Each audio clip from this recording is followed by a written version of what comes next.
What is going on, everybody? It is the legendary LaShawn here, and I'm back again with another video. And in this legendary discussion, I wanted to talk a little bit about kind of like a pattern that I've been seeing and like kind of like some of my thoughts. Pretty much, I've been watching like a bunch of different content creators and YouTubers, people that have returned. I've been watching like, you know, Gutex, Brian F, Punk. I've been watching Maximilian and Mike Ross and Shin. Shout out to Versus Vortex, yo. Those guys are producing some really dope content. It's very fun to watch. And I've been watching also some casual players. And all of this is going to link together very beautifully, right? And it seems to have caused this, I have this theory, right? And my theory is that I honestly think that Street Fighter V has traumatized, like, a lot of the pro players into thinking way too rigid. And to not thinking loose enough. And the reason why I'm saying that is because when it comes to the pro players and people who are, I guess if you want to say FGC veterans, it seems like when they think about Street Fighter 6 and about what's good and what's not good, they come with these very strong statements, and when I'm watching them in their videos, like, I'll be watching Brian F, and he plays Jamie, and he'll play a Guile player. Right? And he's just like, yo, I feel like Jamie's buttons aren't all that good, and I feel like Guile is like the strongest character in here, and he's the strongest buttons, and it's just really an annoying thing to deal with in the neutral, which is partly true. I guess the fact about Guile having strong buttons, because he does, but so does Jamie. And he has a lot of things to be able to get around kind of like some of those neutral things, especially with his palm strike. Now, of course, you have to know the ranges of them. His dive kicks are like really, really important, and his anti-air game is amazing. One thing that I don't see a lot of people utilizing is, like, you know, a cancelable button into what is it? A drive rush and down. Now, of course, I know that drive rush is expensive from a button because it's three. I think, yeah. What is it? It's three stacks. Three sticks of butter, as they would say, or three resources. And so you can do that into the down with two kicks that launches people into the air, and then it cancels, so then you can do an air combo. You know, once you do that, a lot of times Jamie has like really, really impressive corner carry. But even when it comes to that Guile stuff, and when I'm seeing people complain about Guile or even Kimberly or like a lot of these characters, it seems like, you know, when I watch them, they're not using the system even really halfway. And this is what I mean, right? So many people were talking about how when you're in the corner, it's just like a nightmare, and you know, you really have to be ready for like drive impact to respond with the drive impact. It's not really very frequently, and so far I really haven't heard anybody talk about drive reversal, right? So to give you some backstory, me and my buddy, he pretty much dropped out of Street Fighter V. He didn't want to play it, and rightfully so, right? But he came back for Street Fighter 6, and so we were playing some of their beta.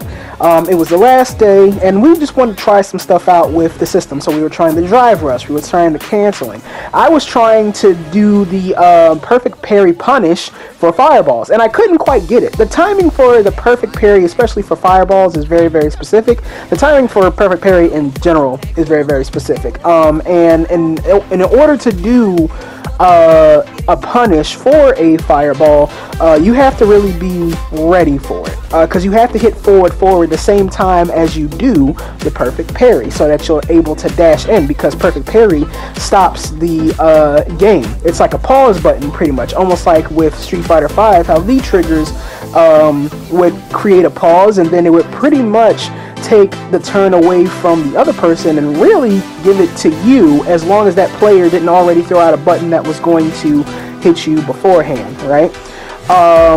And so we were experimenting with things, and I was just like, you know what, I wonder if somebody hits me with a heavy or something that puts me in like a high block stun where it's not very easy for me to do drive impact and respond.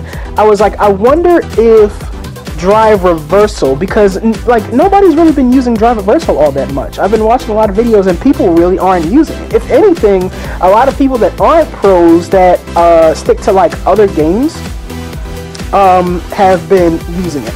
And so I tried it, and drive impact is actually an armor break, and it breaks the armor. Drive reversal breaks the armor for drive impact. And so literally each system is an answer for another one. So now if somebody's just going crazy doing a bunch of stupid stuff, then you can drive impact. If somebody does do a drive impact to you while you hit a button, you can drive rush out of it and then go into a drive impact. You would do the drive rush, so then that way you're able to pause. You're able to slow things down for yourself, right? But thinking about all these things, it takes a lot of loose thinking. And that is the reason for the title of this video, because when you look at Street Fighter V, what you see is a very rigid game. It's very tight, and it doesn't, let me clarify that. The game system is very tight. It gives you a finite amount of things that you can do, and you can only expand but so much. People have found a lot of tech with very character specific things, but as far as the game itself, the game is very rigid, very rigid. Especially when Street Fighter V first came out, it was heavily emphasized to be offensive, to go in, and the characters that were offensive were the ones that really thrived the most, which is funny because it's kind of like, not that this game is mirroring Street Fighter V, but in some of the early consensus with a lot of Street Fighter games, it kind of seems like a lot of people who are in the FGC heavy will make these statements without, in my opinion, having sufficient data to back that up. So like, for example, right, when Street Fighter V was first coming out, people were saying that, like, Ryu and Chun-Li were, like, the highest characters, and on coming out they definitely were. But once people really started to figure out how heavily emphasized and how heavily rewarded offense was,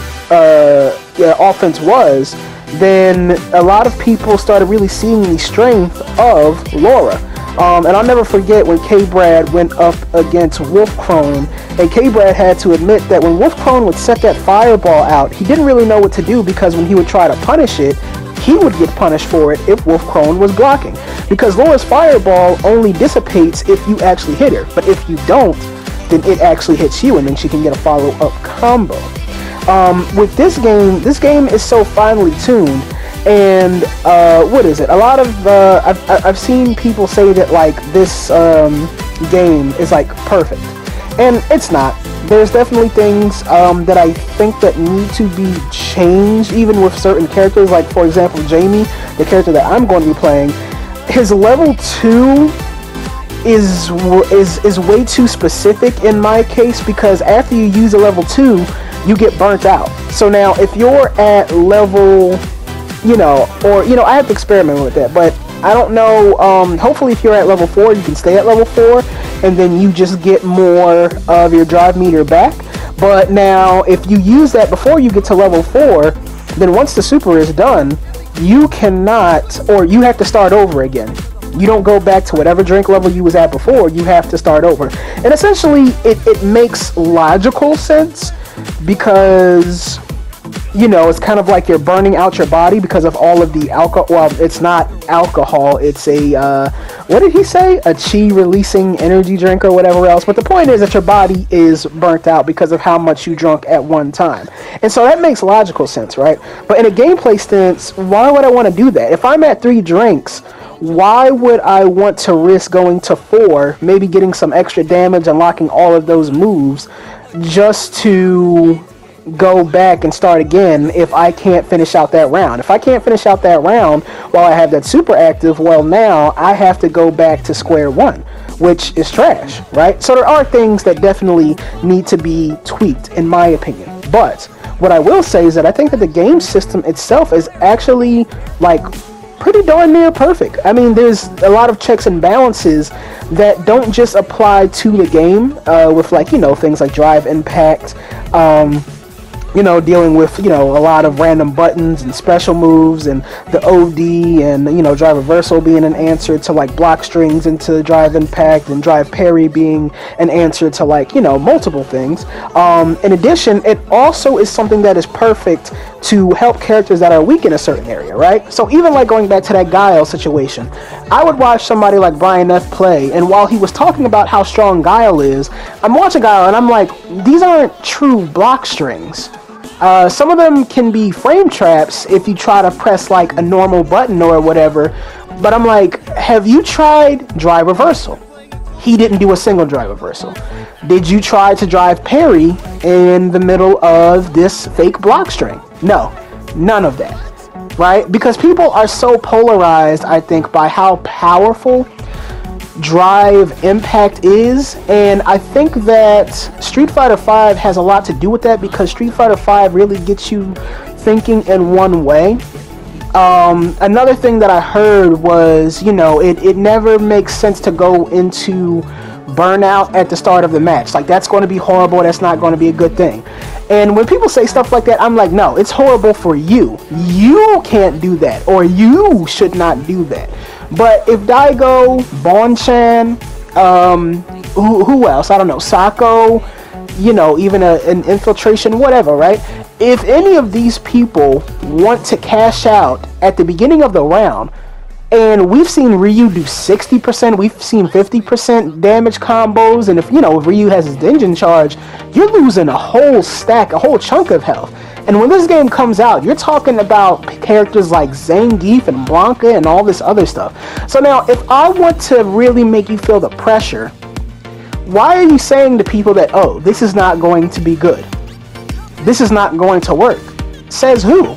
Because if I cash out and I put myself in burnout, but you are in yellow and I still have let's say I have full health, you know what I'm saying? And then you can have critical art, but you're still not going to get my health all the way down. You still have way more decisions, right decisions, correct decisions that you need to make to be able to get around these things. And when I'm seeing people fight, even like with the Kimberleys and stuff, I don't really see them doing things like drive impact. Not drive impact, drive reversal or drive parry.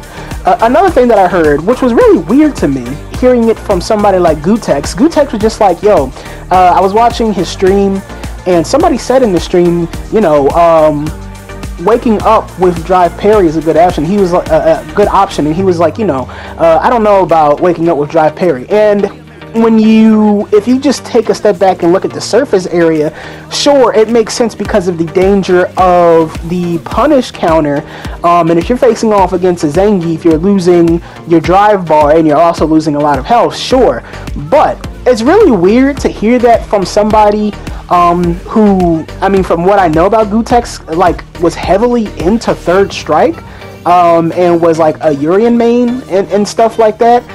From what I know and understand, the parry mechanic was, the main mechanic of Street Fighter 3. And, once people got really, really good at it, waking up with a parry or trying to wake up and just pressing forward if somebody tried to do a low forward or whatever else, it was really useful. Even doing this, being able to be so good at it where you get things like Evo Moment 37 where, Justin probably thought that he had it in the bag, he probably thought that he had it won, but Daigo, because he got himself to such a high level with the parry mechanic and that whole entire time, like I said, this game, and I think that people have to remember too, that this game is a fusion of everything. This is not just 5 all over again. I keep on hearing people say like, oh, the buttons and the footsies is most like 5, and the speed is most like 5, and that's not really true, because when you get into things like the drive, the drive rush, it adds a little bit of extra rhythm to the game, kind of like how Third Strike did, and how music was incorporated, and how that rhythm aspect of the game was like a huge part of it, and how you have to parry the rhythm of these attacks and things like that. And so in closing, I think Street Fighter V has kind of put people into a mental box that is going to take some time to break out of. And the reason why I know this is because, like I said, when I see people that have the banner online, when I played people that were alpha fans, they were doing anti-air combos, like when you would just neutral jump. I saw them doing drive rush into like an anti-air, and if you do that from a drive rush, you're able to juggle. And it's not just Jamie, it's Ryu, it's Kimberly, it's all of the cast. All of them can juggle if you get that if you get that drive rush into whatever your anti-air is. Like your anti-air normal, of course, not like a Shoryuken or whatever else. But when I would look at Third Strike players were parrying on, or Street Fighter 3 players, I should say, they were parrying on Wake Up, and they were getting perfect parries. It was working for them. You know, when I saw Street Fighter 4 players, they were using the drive rush as well as a drive impact, and that was their main thing, trying to get to catch people off guard. And so I think that there has to kind of be like this, the cage kind of has to be broken. And you know, I shouldn't say it's just for Street Fighter 5 players, but I think that especially with our Lord and Savior Lil Wayne telling us that this is literally the Capcom masterpiece, right? Because Lil Wayne's really the one that's in charge. You know what I'm saying? Lil Wayne is making all the decisions. He's deciding what goes where and how things are going to go. You know, with even that commercial, with him saying that this is the masterpiece, they're literally saying that because this is the culmination of everything rolled into one beautifully packaged game. And so I think that that kind of mentality really needs to be broken, as far as like trying to just blurt out what's good, what's not good. Because even if a character isn't necessarily has the most strong buttons, even if they don't deal with fireballs well, if you parry those fireballs and you're perfect parrying them, well then that person is just feeding your gauge. So you can't just block.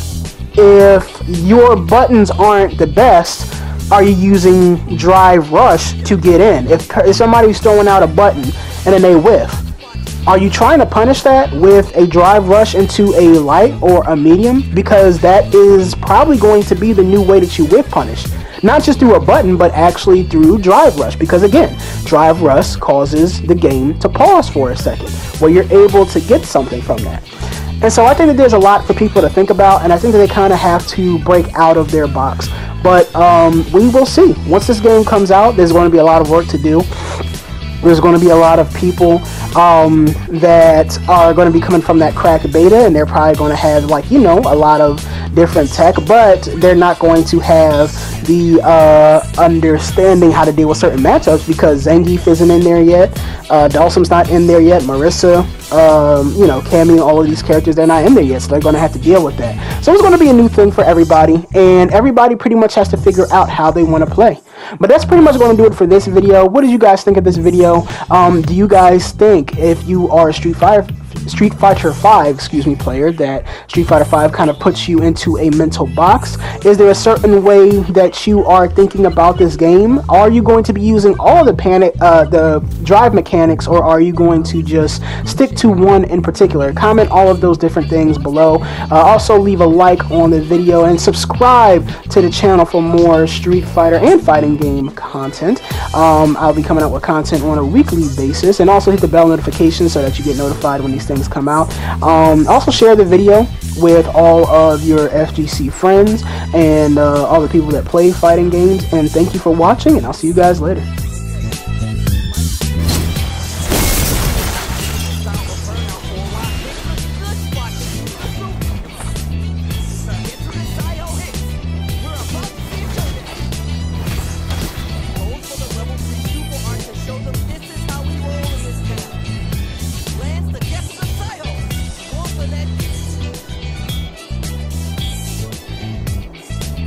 Wow, I got 2. That's 2 rage quits already. It's funny that there's already rage quitters in this game. That is funny. That is so funny to me.